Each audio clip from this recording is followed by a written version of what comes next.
Hello everyone, আসসালামু আলাইকুম। আশা করছি আপনারা সবাই অনেক ভালো আছেন। আমরাও সবাই আলহামদুলিল্লাহ ভালো আছি। আরও একটি ব্লগ ভিডিও দেখার জন্য আপনাদের সবাইকে ওয়েলকাম জানাচ্ছি। তো গত কয়েকদিন আগে আমি মাটির মায়া পেজ থেকে আমি একটা রানার অর্ডার করেছিলাম আমার টেবিলের জন্য। তো আপু আমাকে একটা গিফটও করেছে, পাপুস গিফট করেছে। এটা আমার কাছে অসম্ভব ভালো লেগেছে। আর মাটির মায়া পেজের ওনার হচ্ছে একটা ব্লগার। আপনারা হয়তো বা অনেকেই দেখেছেন, আপুকে অনেকেই চেনেন। তো আপনারা চাইলে ভিজিট করতে পারেন। আপু সব কিছুই হচ্ছে বাংলাদেশের সংস্কৃতিগুলোই, যেগুলো কিনা মানে ধীরে ধীরে হারিয়ে যাচ্ছে, ওগুলোই কিন্তু উনি সেল করে। মাটির সমস্ত জিনিসপত্র উনি সেল করে। এরপরে রানার আরও বিভিন্ন রকমের ঐতিহ্যবাহী জিনিসপত্র, উনি দেশীয় পণ্য, বলতে গেলে একদম দেশীয় পণ্যগুলি উনি সেল করে। এই ডিজাইনের রানারটা আমি অন্য একটা পেজে দেখেছিলাম, দেখার পরে আমার অনেক বেশি ভালো লেগে যায়। তো এরপরে আমি ছবিটা নিয়ে আপুর কাছে পাঠাই। তো পাঠানোর পর আপুকে জিজ্ঞেস করি সেম রানারটা আপুর কাছে আছে কিনা। তখন আপু বলে যে আপুর কাছে নেই। তো আমার আসলে ইচ্ছে ছিল আপুর কাছ থেকে নেওয়ার, যেহেতু উনি আমাদেরই মানুষ। তো চিন্তা করলাম যে আপুর কাছ থেকেই নেই। তখন আপুকে বললাম যে আপনি আমাকে সেম এনে দিতে পারবেন? তখন আপু বলল ঠিক আছে, আমি এনে দিব। তো একদম সেম টু সেম উনি আমাকে এনে দেয়, সে সাথে কুরিয়ারও করে দেয়। তো এখন আমি আমার ডাইনিং টেবিলে এটা বিছাবো। তো ব্ল্যাকের মধ্যে এটা গোল্ডেনের করা। তো ভিডিওতে কেমন লাগছে জানি না, তবে এটা বাস্তবে অনেক বেশি সুন্দর, যেহেতু গোল্ডেনের একটা কাজ আছে, যার কারণে এটা অনেক বেশি শাইনিং করে। তো আর আমার ডাইনিং টেবিলের যে কাপড়টা ছিল ওটা আমি আজকে তুলে ফেলবো। অন্য একটা আমি দিব, কাপড় দিব। কাপড় বলতে রেক্সিন আর কি। আমি মেলাতে যখন গিয়েছিলাম তখন একটা পাতলা একটা রেক্সিন পেয়েছিলাম, মানে প্রাইসও অনেক কম, মাত্র 150 টাকা হোয়াইটের মধ্যে। তো 150 টাকা দিয়ে যখন পাচ্ছিলাম, আমি চিন্তা করলাম 150 টাকার একটা জিনিস যদি 3 মাসও যায় তাহলেও এনাফ, বা 4 মাস গেল, যাই হোক। তো একটু ডিফারেন্ট আসলো মানে ঘরের মধ্যে, তখন দেখতেও ভালো লাগে। যখন আপনি ঘরের কোনো কিছু চেঞ্জ করবেন তখন দেখবেন আপনার কাজ করতেও ভালো লাগবে, তারপরে দেখতেও ভালো লাগবে। সেই উদ্দেশ্যে আসলে মাত্র 150 টাকা নিয়ে আমি ওই রেক্সিনটা কিনেছিলাম। খুব একটা বেশি বড় না, একদম বরাবর হয়েছিল টেবিলে। তো যেটা করছি, আমি গ্লাসটা ফার্স্টে ক্লিন করে নিচ্ছি, যেহেতু এখানে কাপড় ছিল, রেক্সিন ছিল। তো রেক্সিন ওটা আমি ফেলে দিব, যেটা আমার ফার্স্টে যখন আমার ডাইনিং টেবিল কিনেছিলাম তখন বিছিয়েছিলাম, ওটা আমি ফেলে দিব। নতুন একটা রেক্সিন আমি কিনেছি, হোয়াইট আর কি। তো এখন এই যে আমি এটা 150 টাকা দিয়ে মেলাতে কিনেছিলাম, মেলা থেকে। তো এটার প্রাইস নর্মালি 200 টাকা ছিল। তো ওই দোকান থেকে প্রায় আমি অনেক কিছুই কিনেছিলাম, অনেকগুলো ওয়ালমেট, ফুল টুল, এটা সেটা অনেক কিছুই কিনেছিলাম। তো এটা বলছিল 200 টাকা। পরে আসলে আমি বলছিলাম 200 টাকা হলে আমি নিব না। পরে উনি আমাকে 150 টাকা দিয়ে দেয় আসলে, যেহেতু আমি অনেক কিছুই কিনেছিলাম একটা দোকান থেকে। তো এখন আমি রানারটা বিছাচ্ছি।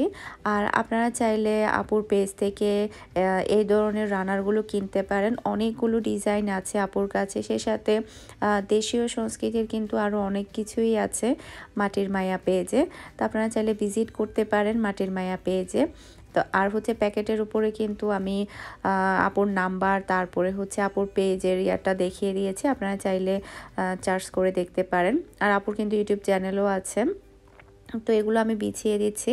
তো আমার ডাইনিং টেবিলটা যেটা হয়েছে একটু ডিজাইন করা, একটু বাঁকা, আপনারা হয়তো লক্ষ্য করছেন, যার কারণে দেখা যাচ্ছে মাঝখানের রানার, এরপরে যেটা 6টা সেট যেটা থাকে ও ম্যাটগুলো কিন্তু আসছে না, পুরো টেবিলটাই ভরে গিয়েছে, একদম গর্জিয়াস লাগছিল।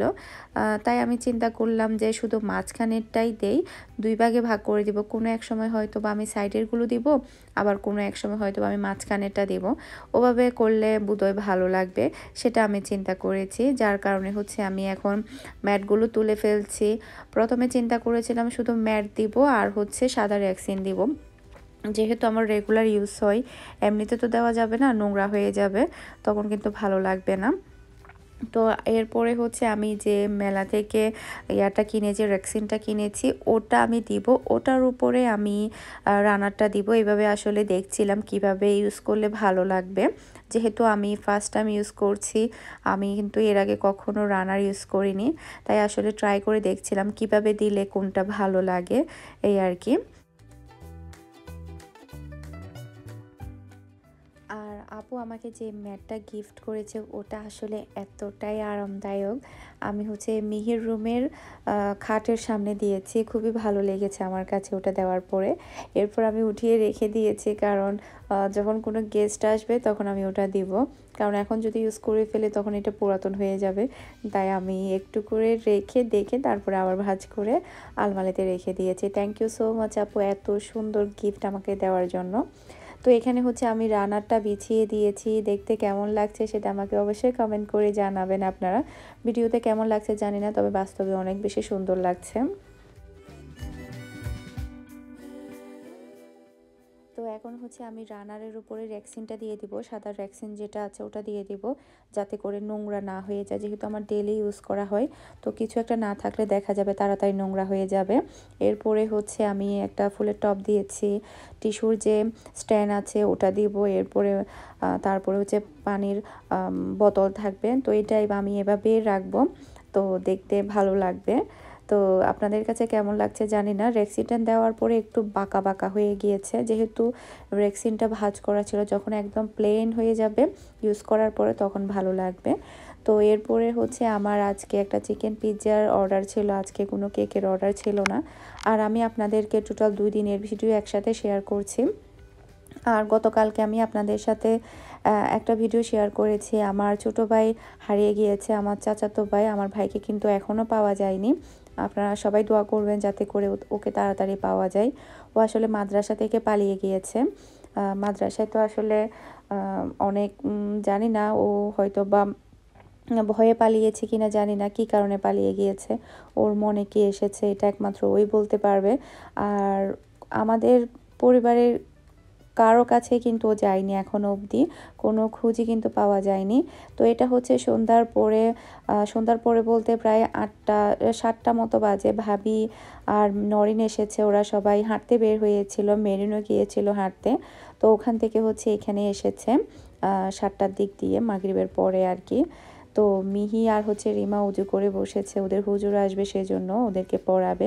তো আমরা হচ্ছে নাস্তা করছি। আমি চকলেট কেক তৈরি করেছিলাম, এরপরে হচ্ছে ভাইয়া যে পেঁপেটা এনেছিল ওটা কেটেছি। তো এরপরে হচ্ছে ফুফির বাসায় আসলাম, ফুফি বলছিল ফুফির বাসায় আসার জন্য ভাবিকে নিয়ে। তো আমরা হচ্ছে নিচে আসলাম। তো এরপরে হচ্ছে ফুফির বাসায় বসলাম। তো যেটা বলছিলাম, আমার ভাইকে কিন্তু পাওয়া যায় না। যদি কেউ খোঁজ পেয়ে থাকেন তাহলে অবশ্যই আমাদের সাথে কন্টাক্ট করবেন। আর একবার যেটা হয়েছিল, ও আগ্রাবাদ থেকে একা একা ও সাতকানিয়া চলে গিয়েছিল, কিন্তু এবারে তো সাতকানিয়াও যায়নি, কোনো রিলেটিভের বাড়িতে যায়নি, একদম কোথাও যায়নি।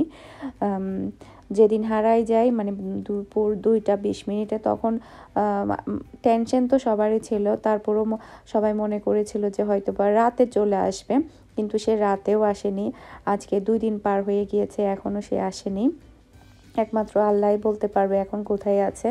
আর ভালো মানুষের হাতে গিয়ে পড়লে তো আলহামদুলিল্লাহ ভালো, যখন কোনো খারাপ মানুষের পাল্লায় পড়বে আল্লাহ জানে কি হবে। কারণ এখন তো যুগ খারাপ, কি অবস্থা যাচ্ছে, কত ঘটনাই বা ঘটছে। তো সব মিলিয়ে কিন্তু পরিবারের সবাই কিন্তু অনেক বেশি টেনশন করছে ওকে নিয়ে। আর ওর আম্মু তো সমানেই কান্নাকাটি করে যাচ্ছে। তো সবাই প্লিজ দোয়া করবেন খাস দিলে একটা বারের জন্য, যাতে করে আমার ছোট ভাইটা যাতে খুঁজে পাওয়া যায়, ও যাতে সব সময় ভালো থাকে, আর সহি সালামতে যাতে আমরা ওকে খুঁজে পাই। তো এরপরে হচ্ছে ফুফি আমাদেরকে কফি বানিয়ে দিয়েছে। এরপরে হচ্ছে ফুফি হচ্ছে 2 পদের আচার করেছে, একটা হচ্ছে জলপাইয়ের আচার আর একটা হচ্ছে তেঁতুলের আচার। জলপাইয়ের আচারটা কিছুদিন পরশু খেয়েছিলাম মেবি, তো আজকে হচ্ছে তেঁতুলের আচারটা দিয়েছে, অনেক বেশি মজা হয়েছে। 2টা আচারই কিন্তু অনেক বেশি মজা হয়েছে। এরপর হচ্ছে ব্রেড টোস্ট করে দিয়েছে। আরেকটা কথা, আমার ছোট ভাই যে মাদ্রাসায় পড়তো সেই মাদ্রাসার নাম হচ্ছে দারুস সালাম মাদ্রাসা। ও ওখান থেকে আসলে বের হয়ে যায়। ওখানে তো আসলে বের হওয়া যায় না, কেন জানি না। ও ওখান থেকে আসলে বের হয়ে যায়, সিসি ক্যামেরাতে কিন্তু ধরা পড়েও যে বের হয়ে যাচ্ছে। কোনো কাপড় চোপড় নেয়নি, ওর গায়ে পাঞ্জাবি পরা ছিল, সে পাঞ্জাবি পরে ও বের হয়ে যায়। আর মাদ্রাসাতে হোস্টেলগুলোতে আসলে অনেক বেশি কড়াকড়ি থাকে, সে কারণে হয়তো বা ও ভয়ে বের হয়ে গিয়েছে। আর অনেক সময় দেখা যেত ও যেতে চাইতো না মাদ্রাসায়, যেহেতু মাদ্রাসায় অনেক বেশি চাপ থাকে পড়াশোনার। আর সব জানি না আসলে ওর মনে কি এসেছে, কেন যে বের হয়ে গেল আর কেন এবার বাসায় আসছে না। আর ও বলতে গেলে এখনও অনেক ছোট, মাত্র ক্লাস 8-এ পড়েও, খুব একটা বেশি বুঝ জ্ঞানও ওর হয়নি। তো সবাই দোয়া করবেন যাতে করে ওকে আমরা সবাই পেয়ে যাই। তো এরপরে হচ্ছে এটা পরের দিন দুপুরে, আমি দুপুরে রান্নাবান্না করছি। আজকে দুপুরে হচ্ছে আমি মূলা শাক রান্না করছি। তো মূলা শাকগুলোকে আমি একদম শুকনা করে করে ভাজি করছি, ইয়া দিয়ে রসুন আর হচ্ছে পেঁয়াজ দিয়ে ভাজি করছি। এভাবে ভাজি করলে দেখা যায় মূলা শাকগুলো খেতে অনেক বেশি ভালো লাগে। আর বাংলাদেশে শাকের দাম কিন্তু অনেক বেশি, দেখা যায় এখন এক বোদা শাক আর কি 20 টাকা 25 টাকার নিচে পাওয়া যায় না, 20 টাকার নিচে তো পাওয়াই যায় না এরকম আর কি।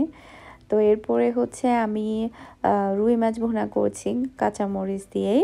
তো রুই মাছের মশলাটাকে আমি ভালোভাবে কষিয়ে তারপরে হচ্ছে মাছটাকে দিয়ে দিচ্ছি। এটা আমি একটু হালকা ঝোল দিয়েই রান্না করব, খুব বেশি ঝোল না, একটু মাখা মাখা ঝোল দিয়ে রান্না করব। আর শীতের সময় দেখা যায় কাঁচামরিচের তরকারিটা খেতে ভালো লাগে।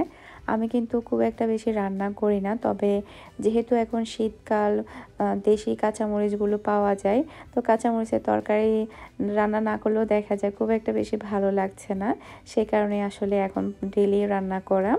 তো এদিকে হচ্ছে আমার রান্না বান্না হয়ে গিয়েছে, আমি চুলাটা অফ করে দিয়েছি, একদম মানে ইয়া করে ভুনা করে রান্না করেছি, ধনেপাতা দিয়ে দিয়েছি। তো এরপরে হচ্ছে আমরা দুপুরের খাবারটা খেয়ে নেব, আমি টেবিলে খাবারটা নিয়ে যাব, প্রায় এখন দুপুরের সময় হয়ে গিয়েছে।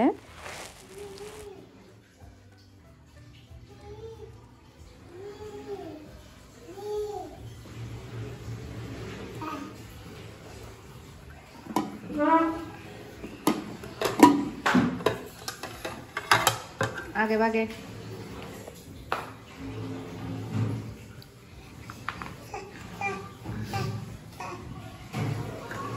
ভাত খাবে, তুমি ভাত খাবে? পড়ে যাবো পড়ে যাবো পড়ে যাবো, এবারে দো ভাত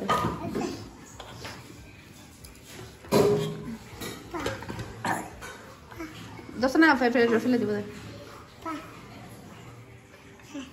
সে সে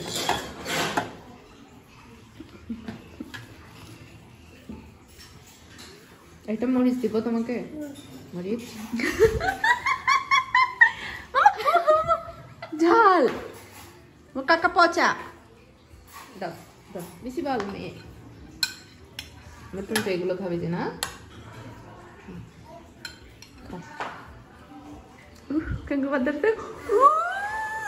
গরম গরম গরম গরম, ফুদিছি ফুদিছি গরিবই এখন ফুদে। আমরা যখন টেবিলে খাবার নিয়ে আসি তখন টুনটু এরকম করে একটা প্লেট নিয়েও বসে যায়, কিন্তু খাবারের বেলায় কিন্তু তেমন একটা খায় না, টোটালি ও ভাত বলতেই খায় না, শুধুমাত্র স্যারেলাক আর হচ্ছে সুজি খায়। ও টোটালি ভাত খেতে চাচ্ছে না, অন্যান্য সময় দেখা যেত অল্প করে খেত, এখন কিন্তু টোটালি ভাত অফ করে দিয়েছে, কিন্তু ভাব দেখাবে মনে হবে যে ও অনেক কিছুই খায়। এরপরে একটু খেলাধুলা করবে, ভাতগুলা নিয়ে একটু খাবে, এরপরে হচ্ছে আবার পুরো প্লেটটাই সে উপর করে ফেলে দিবে। তো এরপরে হচ্ছে আমার আজকে এই চকলেট কেকটার অর্ডার ছিল, খুবই সিম্পল ডিজাইনের অর্ডার ছিল। আর টুনটু হচ্ছে গত কয়েকদিন ধরে অসুস্থ, তো আমি হচ্ছে এই অর্ডারটা নিতে চাইনি টুনটু অসুস্থতার কারণে। তো আপু যেহেতু ফার্স্ট টাইম অর্ডার করেছে পরে আমি নিয়েছি। তো এরপরে হচ্ছে আমার টোটাল 6টা অরেঞ্জ কেকের অর্ডার ছিল, 6টা না 5টা অরেঞ্জ কেকের অর্ডার ছিল, একটা আমি আমার জন্যই তৈরি করেছি। আজকের মতো বিদায় নিচ্ছি, সবাই ভালো থাকবেন, সুস্থ থাকবেন, আসসালামু আলাইকুম, আল্লাহ হাফেজ। আর আমার ভাইয়ের জন্য দোয়া করবেন।